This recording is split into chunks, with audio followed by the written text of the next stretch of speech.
Lias, en fait, on est très intéressé par entendre votre regard attentif en tant que membre de l'OPEX, donc de l'Office parlementaire d'évaluation des choix scientifiques et technologiques, mais aussi parce que, et c'est comme ça que vous vous êtes présenté à moi tout à l'heure, vous êtes chercheur qui fait de la politique. Donc quel est ce double regard que vous pouvez porter à l'issue de cette journée? Merci, je suis très honoré par votre invitation, chers collègues. Donc je suis en effet chercheur au CNRS, je suis archéologue, une discipline, je le dis entre parenthèses, dont les faux sont aussi anciens que la discipline. L'archéologie a commencé par des faux, donc on a une grosse pratique dans le domaine. Voilà. Je suis aussi vice-président de la commission de la culture au Sénat. Et c'est aussi à ce titre que je me suis intéressé à la recherche. Alors mes collègues sénateurs disent que je suis un spécialiste de la science molle, donc c'est-à-dire pas très sérieux quand même, pas très sérieux. Ce que je souhaitais vous dire, c'est d'abord vous présenter l'actualité de l'intégrité scientifique à l'OPEX et au Sénat. Une collègue députée, Madame Gentet, qui était là puis qui n'a pas pu rester, elle était appelée dans l'hémicycle, a commencé un travail pour l'OPEX sur l'intégrité scientifique. Et la commission de la culture du Sénat a souhaité s'y associer pour montrer tout l'intérêt qu'elle portait à cette mission et m'a demandé, en tant que vice-président de cette commission, de participer à ce travail. Donc aujourd'hui, sur l'intégrité scientifique, il y a à la fois l'OPEX et puis la commission de la culture du Sénat. Comme on pratique la science ouverte, moi j'avais envie de pratiquer les archives ouvertes et de vous citer, parce que je pense que c'est intéressant dans notre débat, la lettre de saisine de la commission de la culture à l'OPEX qui va vous donner finalement un état, à mon avis, assez juste de la façon dont aujourd'hui les parlementaires, je n'aime pas le terme politique, les parlementaires voient les problèmes de l'intégrité et prennent ces problèmes avec beaucoup de sérieux. Beaucoup de sérieux et beaucoup d'inquiétude aussi. Donc je vous la liste assez rapide. Plusieurs exemples de méconduite scientifique, conflits d'intérêts, signatures abusives, falsification, plagiat et autoplagiat ont récemment attiré l'attention des médias. Leur multiplication et leur médiatisation peuvent miner durablement la confiance que la société place dans ses chercheurs et plus généralement dans la science. Depuis 2010, c'est le rapport de Jean-Pierre Alix, la France a avancé sur ce sujet. Élaboration en 2015 d'une charte nationale de déontologie des métiers de la recherche et surtout création en 2017 de l'Office français de l'intégrité scientifique au sein du Haut Conseil de l'évaluation de la recherche et de l'enseignement supérieur. Les autres grands pays de recherche, mais aussi l'Europe, se sont également saisis de ce sujet. Les enjeux juridiques, mais aussi sociétaux, de ce sujet sont considérables. C'est pourquoi il paraît utile à la Commission de la culture, de l'éducation et de la communication que l'Office parlementaire d'évaluation des choix scientifiques et technologiques éclaire la représentation nationale sur les choix de politique publique à opérer en ce domaine afin de permettre à la France d'assurer pour sa recherche et ses chercheurs un haut niveau d'exigence en matière d'intégrité scientifique. Et vous voyez que, d'une part, le sujet est pris très au sérieux et la lettre de saisine est extrêmement large. Et ce qu'il y a derrière, vous le sentez bien, c'est une interrogation, même une angoisse des élus par rapport au statut de la science, au statut des chercheurs et au statut de la preuve scientifique. Il y a un certain nombre de polémiques qui ont fait que, dans la dernière période, les politiques qui avaient tendance à mettre en avant les preuves apportées par les scientifiques se sont aperçus que, finalement, leur argument politique était contesté. Ils le savaient, ils s'en doutaient un petit peu, mais que les arguments scientifiques l'étaient autant, et que ce qui était en jeu, c'était toute la validité d'un système fondé sur l'évaluation scientifique. Je clôture là ma présentation officielle. Comme je suis sénateur, je fais extrêmement attention à mon expression publique pour vous donner maintenant des propos personnelles qui me sont propres. Chers collègues, je me permets de vous appeler comme ça, j'ai entendu ce matin un point tout à fait essentiel et important, qui est l'importance de communiquer sur la méthode et sur la façon dont la recherche scientifique se fait. Malheureusement, il n'y a pas d'acquis dans ce domaine et ce que nous faisons reste encore très mystérieux pour beaucoup de nos compatriotes et beaucoup de nos élus. Je le vois régulièrement au Sénat. Et il faut que nous disions aussi ensemble que malheureusement, on a parlé des doctorants, la France se caractérise malheureusement par un faible taux de doctorants dans les administrations, dans les grands groupes industriels, la présence des docteurs se limitant dans les organismes de recherche publics ou privés. Et je pense que ça contribue aux difficultés que nous avons à parler sur la science. Je vais vous donner quelques exemples. Il y a 3-4 docteurs par formation de l'ENA. Dans la haute administration, il y en a extrêmement peu. Et on sent très bien, et moi je le ressens en tant que sénateur, qu'on a souvent d'énormes difficultés à expliquer ce que c'est que le métier de chercheur, ce que c'est que la science, et ça participe malheureusement d'une perte de confiance générale.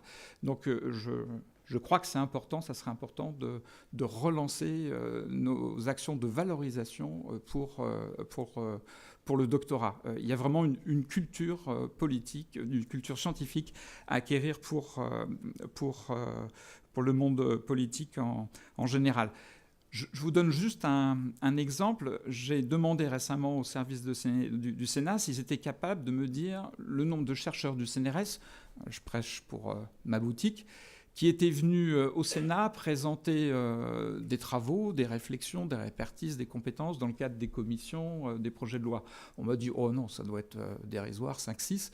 Et finalement, les archives ouvertes du Sénat permettent de faire ce constat. Il y a eu près de 180 chercheurs. Voilà, près de 180 chercheurs. Tout le monde l'ignorait, le CNRS le premier. Personne n'avait vu que le Sénat, dans son activité juridique, dans son activité contrôle, faisait une utilisation massive des compétences des chercheurs au CNRS. Et quand on parle de valorisation, cette valorisation-là, elle n'est jamais vue. Elle n'est jamais vue. Qu'est-ce que peut apporter à une commission des affaires étrangères dans laquelle je siège le spécialiste de l'évolution du Turkménistan sur les 30 dernières années? Aujourd'hui, il y a 1 ou 2 chercheurs au CNRS qui sont capables de ça. Et ce qu'ils nous apportent est fondamental. Et moi, j'ai vu très souvent mes collègues en commission complètement bouleversés par l'approche des collègues, qui n'est pas du tout une approche classique, qui n'est pas celle des hauts fonctionnaires, des diplomates, mais qui est une approche où il y a une vue sur la très longue durée, sur la géopolitique, sur une compréhension des systèmes complexes. Et aujourd'hui, c'est ce que réclame par exemple le Sénat. Il souhaite absolument aborder la complexité de la société. Et je crois que dans les travaux que nous faisons, y compris pour l'intégrité, c'est important de prendre conscience de ce qu'apportent nos connaissances et notre façon de faire à une institution comme celle du Sénat. Je ne veux pas être trop long. Ce que je voudrais vous dire simplement, et c'est une fierté, en tant que chercheur, c'est que depuis quelque temps, j'ai le sentiment que notre communauté est sortie de sa tour d'ivoire, hein, et a compris de façon forte, parfois un petit peu violente, qu'elle était obligée de rentrer en contact avec la société, avec les politiques, pour pouvoir continuer à faire son travail, pas seulement pour obtenir des financements, mais aussi pour expliquer la façon dont elle travaille et défendre un certain nombre de choses qui sont vraiment des points fondamentaux de notre discipline.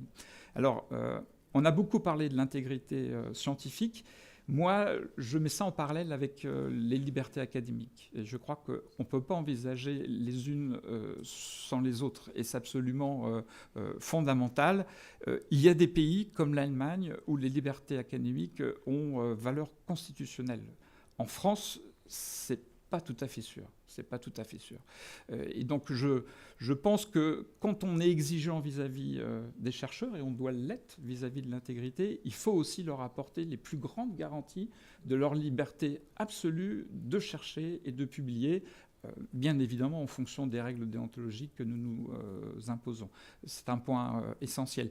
Mais encore une fois, je tiens à souligner une transformation forte de notre communauté qui comprend aujourd'hui que travailler avec les élus, avec la société, c'est une nécessité absolument évidente. On ne perd pas son âme, au contraire. On rentre dans des confrontations qui sont tout à fait passionnantes. Et ça permet de faire grandir le statut de la science et de la recherche dans nos sociétés. Voilà. Merci beaucoup, Pierre Ouzoulias. Je retiendrai volontiers que vous nous invitez, et je partage complètement ce point de vue, à nous décentrer de nos propres représentations, qu'on soit chercheur ou qu'on soit homme politique ou engagé dans une carrière politique, de nos représentations disciplinaires. Et ça montre à quel point, et c'est là où on peut se rejoindre, il s'agit d'un processus d'acculturation, quand on peut en effet s'approprier la culture de l'autre et s'éloigner de ses propres convictions. Je pense que concernant l'intégrité scientifique et la science ouverte, c'est un enjeu. Alors je ne peux pas m'empêcher non plus de conclure sur ce point nerf de la guerre que vous avez souligné, c'est-à-dire si on considère que l'intégrité scientifique, la science ouverte sont des enjeux contemporains considérables, on ne peut que inviter les instances décisionnelles et les soutiens de ces instances-là à donner davantage de moyens humains et financiers. L'opportunité, là, nous est donnée, qui soit vraiment à la hauteur de ces enjeux. Alors, je ne pense pas uniquement, c'est pas uniquement à l'Office que je pense, même si, en effet, il y a eu des moyens qui ont été attribués lors de la création de l'Office pour son installation, mais plus depuis. Donc, voilà, vous voyez les enjeux, Olivier Le Gall vous a situé les systématiques. Bon, c'est copieux, le menu est assez copieux, mais je pense aussi, bien sûr, aux moyens nécessaires dans les établissements. On a souligné là la nécessité sur le plan de la formation, tout le travail des référents à l'intégrité scientifique, la formation, les besoins pédagogiques dans les écoles doctorales, pour les candidats à l'HDR. Tout cela demande des moyens qui sont quand même assez attendus, je dirais, aujourd'hui dans la communauté scientifique. Donc, à bon entendeur. Et puis, donc, je terminerai, et j'y tiens, à citer nominativement les partenaires et les membres du Conseil de l'Office qui ont constitué donc ce comité, ce conseil scientifique de ce colloque. Donc Léo Coutelec, ils sont tous présents, je pense encore, Léo Coutelec, Florence Egloff, Emmanuel Hirsch, Paul Indelicato, Michel Leduc, Olivier Le Gall, bien sûr, Sylvie Rousset, et puis Stéphanie Ruffy. Merci à vous tous et merci évidemment infiniment aux différents services du HCRS sans lesquels, sans leur logistique, cette journée n'aurait pas pu se réaliser. Merci.